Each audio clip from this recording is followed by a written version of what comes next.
இந்த உலகத்தில் பார்த்திங்கன்னா எந்த தாயும் பிள்ளைகளுக்கு எந்த விதமான துரோகமும் செய்யவே மாட்டாங்க.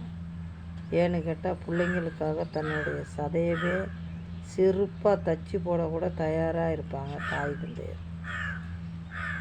தாய் இன்னும் சொல்லப்போனால் கேட்டிங்கன்னா பிள்ளைங்களுக்கு எப்படிப்பட்ட சூழ்நிலை வந்தாலும் தாய் தோள் கொடுப்பாங்க.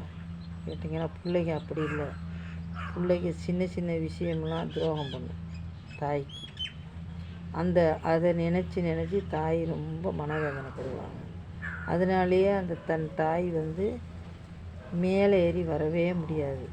அப்பையும் அந்த பிள்ளைக்கு நம்ம கெடுதல் நினைக்கக்கூடாது என்று தாய்மார்கள் நினைப்பாங்க. நான் மட்டும் இல்லை, உலகத்தில் இருக்கிற தாய்மார்கள் அத்தனை பேருமே சரி, பிள்ளைகளுக்காக கிணத்துல குதின்னு சொன்னால் கூட தயார். ஆனால் பிள்ளைகள் அப்படி இல்லைங்க. மனைவிக்காக தன் தாயை கொலை செய் அப்படின்னு சொன்னாலும் கூட இந்த காலத்தில் கொலை செய்யக்கூடிய காலமாக உள்ளது. கேட்டிங்களா? அதை போல் இருக்கக்கூடாது. தாயும் பிள்ளையும் ஓர் உயிர், மனைவியும் கணவனும் ஓர் உயிர் என்று சொல்வதில்லை. தாய்க்கு இடம் இருந்து தான் பிள்ளையை பிரித்து எடுக்கிறோம்.